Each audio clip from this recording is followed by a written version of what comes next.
Can you hear me? Okay, great. Okay, all right. Cool. Let me see. Great. I'm honored to be speaking here today. Thank you, Dr. Nikfahm-Khubravan, for inviting me. Congratulations to Professor Rajab, Dr. Savadi, and Dr. Nikfahm-Khubravan and also to Miras and Maktoob on the publication of Risala Moini. The twists and turns of the Ṭūsī-Couple is not only the title of this symposium, but also part of the title of Professor Rajab's contribution to a volume that he edited entitled Before Copernicus. In that chapter, he studied and surveyed at least 6 texts, all written in Europe, that contained one of the versions of the Ṭūsī-Couple. In this brief presentation, I'd like to explore one of the texts he mentioned that contained versions of the Ṭūsī-Couple, which a text that was written in Europe. This text was called The Light of the World, Nur al-Alam in Arabic, and was composed in Judeo-Arabic by Joseph ibn Nachmias around 1400. A Hebrew recension, likely due to Ibn Nachmias, contained expansions and reworkings of some of the models found in the Judeo-Arabic original. The Light of the World was a text of homocentric astronomy, which is why I call my presentation the homocentrality of the Ṭūsī-Couple. And homocentric astronomy is a way of theorizing astronomy with orbs, and you can see them here, from a European diagram, but all the orbs are centered on the Earth. There were no eccentrics. In some cases, there were no eccentrics. In some cases, scholars of homocentric astronomy mimicked to an extent the effect of an epicycle. The tradition goes back to reports in ancient Greek writers such as Aristotle, and we know one of the most significant Greek theorists of homocentric astronomy was someone named Eudoxus. However, his theories, except for a few reports, are lost. The most famous text of homocentric astronomy from Islamic societies was by Nuruddin Abetruji, who wrote around 1200 of the Common Era, and he wrote a text called Kitab al-Hay'a. This text was translated both into Latin and into Hebrew shortly thereafter, and Betruji's work actually turns out to be more influential both in Europe and in Jewish cultures than probably in Islamic societies. It's not surprising, actually, that the Ṭūsī-Couple ends up in the text of homocentric astronomy, The Light of the World, because it's similar to another hypothesis found in some homocentric astronomy texts, also including the Hebrew recension of The Light of the World. Let's take a look. The author of the Hebrew recension provided an elegant hypothesis consisting of 2 homocentric orbs, with the pole of the first inclined to the pole of the second. So you can see that pole O here is inclined to pole A. The 2 orbs were proposed to revolve the same amount, but in opposite directions. So what happens is that pole O revolves a certain number of degrees about pole A, and in so doing, point Z moves to point B. That motion moves point K to point N. Then,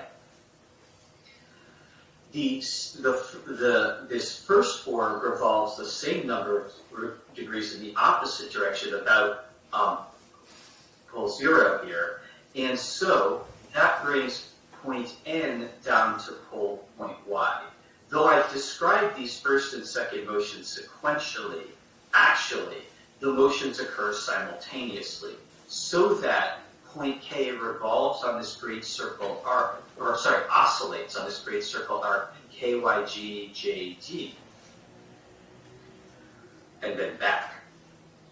As the author of the Hebrew recension realized, the hypothesized solution doesn't work precisely because the two equal motions in opposite directions weren't about the same pole. Rather than an oscillation precisely on a great circle arc from KG to D and back up, what you get is a narrow hippopede, a pinched figure eight, so it kind of goes down here and then like this and then back up. But however, it's not a bad hypothesis and can be combined with a third orb revolving uniformly to impart variations from the mean motion.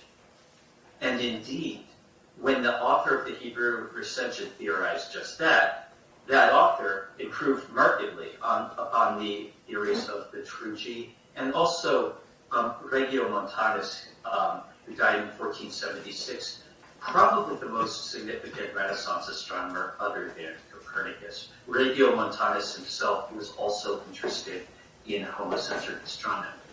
This theory I've got on the screen right here has been called a Eudoxan couple because it's identical with the most widely accepted reconstruction of Eudoxus's homocentric astronomy. Ṭūsī, coming back to him, remarked that the Ṭūsī-Couple was actually a development of a Eudoxan couple. And so, by placing a homocentric theory in the genealogy of the Ṭūsī-Couple, Ṭūsī suggested that his goals as a theoretical astronomer had something in common with the aims of scholars who favored homocentric theories. The author of the Hebrew recension of the Light of the World made this connection, but without, of course, mentioning Ṭūsī's name.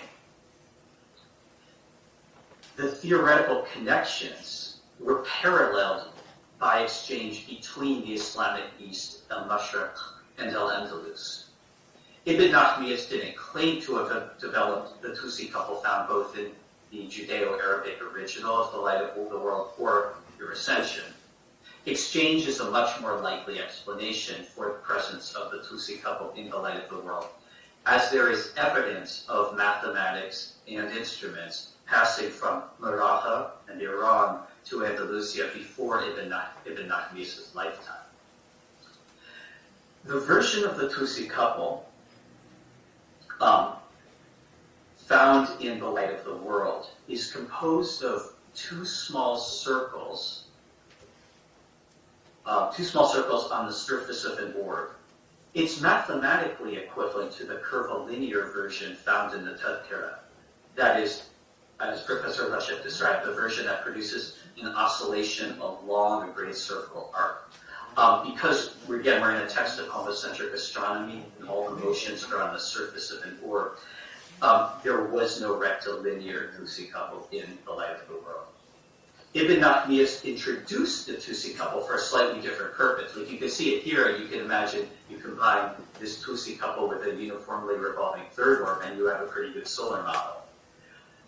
Ibn Nahmias introduced the Ṭūsī-Couple to eliminate a remaining displacement in latitude from the ecliptic in his somewhat complicated solar model. He's got kind of a homocentric epicycle here, and then while that works pretty well, the sun still has a slight latitude from the ecliptic, and observations don't support that. So he theorized that first the Ṭūsī-Couples were to eliminate that outstanding displacement or latitude from the ecliptic. But nevertheless, Ibn Nahmias, and the author of the Hebrew recension of the Light of the World, proposed using the Ṭūsī-Couple alone, and that's what I'm showing you here, to account for the variations in the sun velocities around the Earth. There's evidence that this text passes to Europe. A text that a version of the Ṭūsī-Couple appears in the homocentric astronomy of Giovanni Battista Amico, died in 1538. In fact, he was murdered. He wrote it in the 1530s at Padua. Amico applied the Ṭūsī-Couple to solve this same problem, that is, producing an oscillation on a great circle arc on the surface of homocentric orbs. With the exception of the addition of an orb to prevent the motions of the Ṭūsī-Couple from being passed to other orbs, Amico's version of the couple is identical to the one found in both versions of the Light of the World. Amico read Hebrew. Girolamo Fracastoro, who died in 1538, was another Paduan scholar who innovated homocentric models. And paralleling Ṭūsī's remark about the Eudoxan couple, presented Amico's hypothesized version of the Ṭūsī-Couple within a chapter on Philippos and Eudoxus' astronomy. Fracastoro didn't actually incorporate the Ṭūsī-Couple into his own models and didn't say why. But in Giulio Bartolocci, who died in 1687, he wrote a biobibliographic dictionary of Jewish literature entitled Bibliotheca Magna Rabbinica de Scriptoribus. There was a report of the Light of the World being seen at Padua. I argued that Regiomontanus' desire to improve on the Petrucci led to the passage of the Light of the World to Padua. Amico didn't understand the Ṭūsī-Couple as well as Ibn Nahmias and the author did. Mathematical analysis reveals that while the Ṭūsī-Couple functions perfectly in the plane, it doesn't do so on the surface of the orb, as Professor Rajab has said. Amico was not aware of that fact. And Ibn Nahmias, on his part, noted that a solar model with the Ṭūsī-Couple alone would not reproduce the asymmetries of the sun's observed motion. And so while Ibn Nahmias was aware of that, Amico said nothing about it. Amico's ignorance of that significant imprecision militates against the presumption that he developed a version of the Ṭūsī-Couple independently. Exchange of the Light of the World, probably in its Hebrew recension, between with Christian scholars probably occurred when a scholar from Tyre, which is in Anatolia, it's near Izmir, named Moses Galeano when he wrote in Hebrew, or Musa Jalinus when he wrote in Turkish and Arabic. When this guy, he died after 1542. When he visited Venice between 1497 and 1503. That's when I think the exchange occurred. It was during that visit that Galeano, or Jalinus, acquired a copy of the Almanach Perpetuum, a Latin and Castilian text. It's basically a Zeech, which Galeano Jalinus translated into Arabic in 1505 for an Ottoman Qadi Askar named Abdurrahman Muayyad-Zadeh, and he did this in 1505. So what I've argued elsewhere is that while Galeano Jalinus was providing Christian scholars with texts such as the Light of the World that had arrived in the Ottoman Empire, probably due to the expulsion of Jews and Muslims from the Iberian Peninsula, he was also on the lookout for material from the West that he could then bring back to the Ottoman Empire to interest his patrons. Unlike the other texts, or the other occurrences of the Ṭūsī-Couple in Latin texts that Professor Rajab summarized on the screen, a model from the Light of the World actually also came to the attention of Muslim scholars. Galeano Jalinus wrote in Arabic a treatise on the impossibility of the epicycle and eccentric. He wrote this in Arabic. And it's now bound in a codex in the Topkapi library with Petrucci's Kitab al-Hayya. Galeano Jalinus, in that text, reproduced long passages verbatim from the Light of the World. And so I think that the interest of both Christian and Muslim scholars in the Light of the World is distinctive. The Light of the World also deserves our attention, not just because it contains a curvilinear Ṭūsī-Couple, but also because it contains additional evidence of connections between homocentric astronomy and post-classical Islamic astronomy that's not homocentric. Noel Swerdlow, who was recently deceased, a historian of Renaissance astronomy, observed that Ibn Nahmias' most advanced lunar theory was, and that's right over here, was and I quote now, in essence, a spherical version of Ibn Shatir's double epicycle. And indeed, Ibn Nahmias's lunar theory was a homocentric version of Ibn Shatir's lunar model, a model that Copernicus adopted in the Common Realist. I want to clarify, I kind of run the numbers on Ibn Nahmias's lunar model, and it doesn't, the predictive accuracy isn't nearly as good as either the Ptolemaic lunar model or Ibn Shatir's. But it's the physical similarities are definitely striking. And as well, Galeano or Jalinus, the intermediary for the passage of the light of the world to Italy, knew of Ibn Shatir's models on their own. In another text, he remarked on and summarized the salient features of Ibn Shatir's theoretical models. So, to sum up, what I hopefully talked about in this brief presentation is how homocentric and astronomy and the Ṭūsī-Couple came together in a significant episode of the history of science in one of the paths of the passage of the Ṭūsī-Couple to Europe. Thank you for your attention.